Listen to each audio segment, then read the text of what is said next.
Hi, this is Bob Puglisi coming to you from my office in Santa Fe, and I'd like to read to you from my novel, Unassisted Living. And this time I'm going to be reading chapter 3. This is the actual riot that Mildred Meyers creates. So let me start by finding chapter 3. There we go. Alrighty. Mildred stood on an empty wooden crate in front of her tenement. Her supporters and sympathizers assembled before her. They were a ragtag group of elderly and younger people.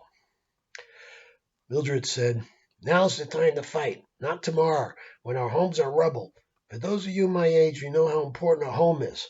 We're tired of being bullied into doing things we don't want just because we're old." The crowd roared with enthusiasm. "We must be able to do what we want with our lives and not have others decide our fate." They cheered again. "And you younger people, what happens here today will affect your lives too." Meanwhile, outside the barricades, more police arrived in riot gear. Some of them listened to the rallying cries coming from inside Mildred's defenses. A bevy of news media, CBS, NBC, and ABC, prepared to report on the confrontation about to take place. "Now let's get out there and fight for our rights. Man your positions. You ladies too," Mildred said forcefully as she proudly reviewed her troops. A powerful feeling came over her, making her hopeful for a successful conclusion. Another boisterous cheer rose from the crowd as they took up positions at the walls and prepared to throw their fruits and vegetables. Beyond the barricade, a police captain stood on the roof of a police car with a bullhorn to his mouth. "And have your attention, please," the protesters responded. "Pigs go home. Leave us alone," someone yelled. "Attica, Attica." Others joined in. An old guy shouted over the wall, "Daniels, eat shit." Daniels turned around quickly upon hearing his name. He scowled in the direction of the taunt. The news folks surrounded the captain and pointed microphones and cameras in his direction. With the determination of a military commander, Mildred made her way to the barricade facing the cops. One of the men helped Mildred onto a step ladder so she could see the enemy. She listened as the police captain continued. "This is your final chance to give up this fight and let the demolition work continue." He had to stop speaking because of the roar from the group between the walls and the people gathered on the sidewalks and street behind him. They included folks from surrounding streets who feared the demise of their own homes. When it had quieted enough for him, he continued. "The city marshal's office has given us the authority to peacefully evict you." There were more jeers. "You have 5 minutes to open up and step aside." The crowd responded with boos and catcalls. Several people started throwing produce at the captain. He ducked a few missiles and didn't look happy about it. Before getting down from his pulpit, he said, "We don't want to have to arrest anyone." The disbelieving look crossed Mildred's face.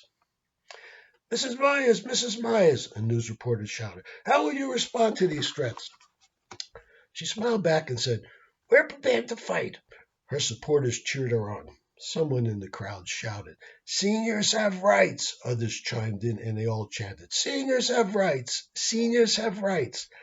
A female news person with a cameraman beside her asked, "Are these rundown buildings worth being arrested, even injured?"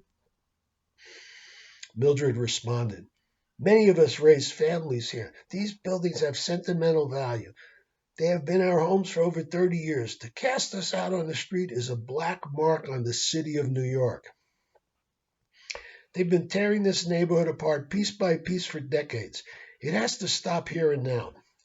She climbed down from her ladder with the media hurling more questions at her. "What will happen next? How many years have you lived here? Do you consider Calvin Daniels your enemy?" Mildred's supporters cheered with enthusiasm and patted her on the back. Mildred walked over to an older bent woman, her friend and neighbor for over 30 years, Hattie Ryan. Hattie opened her arms, and the two women hugged. "I'm scared, Mildred." "I know," Mildred said. "You shouldn't be out here. You should watch from the window." "I want to sock that Daniels." "If I get a chance, I'll sock him for you. How do you feel?" With a huge smile, she said, "Like fighting." She made a fist with her little gloved hand and punched it into the air in a power salute. Taking her hand down, she said, "Ooh, that hurt," and rubbed her shoulder. "You better take it easy, Tiger." Mildred smiled and buttoned Hattie's coat. "Stay warm or you'll get sick. Why don't you go upstairs and watch?" Hattie puffed out her chest. She smiled at Mildred as she took a large can of Ready Whip out of her coat pocket. "I'll get them before they get me." The woman shouted, "Mildred, come on, we're running out of time." Mildred turned back to Hattie. "Now you be careful." "You be careful too." Hattie hugged Mildred. "You have 1 minute. 1 minute left," came through the bullhorn. Mildred's troops responded with more jeers. She and Hattie separated. Mildred pushed her way through the crowd and yelled, "Get ready to fight." Everyone roared with excitement and got closer to the barricades as they pulled wagons and shopping carts piled high with rotten goods. Mildred looked at the boxes of rotten stuff stacked in front of the walls in easy reach for throwing. She made her way to the front of her rebel band. The captain's voice crackled again through the bullhorn. "Your time is up. Now please stand down." The police started to move forward. They dressed in full riot gear with clear plastic Kevlar shields raised in front of them. Mildred responded by addressing her troops. "Get ready." The police continued to march forward. Mildred waited until the police were only a few steps away and yelled, "Ready, fire!"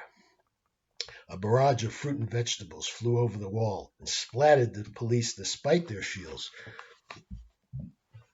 As they got closer and tried to dismantle the barricade, they were surprised by streams of whipped cream and shaving cream flying through the air. Someone helped Hattie up on a box so she could get in her licks. She laughed hysterically as her whipped cream sailed over the shields and hit the police. They retreated in an attempt to regroup. Flying eggs splattered them. Safely out of range, Calvin Daniels arrogantly watched with a smirk on his face. The encounter left the police stunned, confused, disorganized, and covered in crud. Calvin Daniels, a man used to getting his way, turned to the captain and said, "This is the New York City Police Department running away from a disgusting bunch of little frail old farts." The captain had a sympathetic look on his face and spoke in a reassuring voice. "Mr. Daniels, we're doing our job the best we can. Because of the age of these people, we are approaching the situation with sensitivity. We don't want to make the city look any worse than we already do." The captain looked like he wanted to say more, but knew his place. Just get these people off my property. I want them out of here today. Time is money. I'll be calling Mayor Beam later if this isn't resolved today, and there will be a price to pay." The captain didn't like the inference and tried to ignore it. "Don't worry, we'll take care of it, Mr. Daniels." Mildred and her people celebrated a brief victory. She scurried among them, preparing them for the next assault, while on the other side of the barricade the police milled about, trying to clean themselves off. In a few minutes they regrouped into another formation, about to charge the barricade. Another group of about 20 or 30 cops moved off away from the action. More police joined those about to make another thrust forward. As soon as the police were in range again, Mildred and her cohorts threw everything they had at them.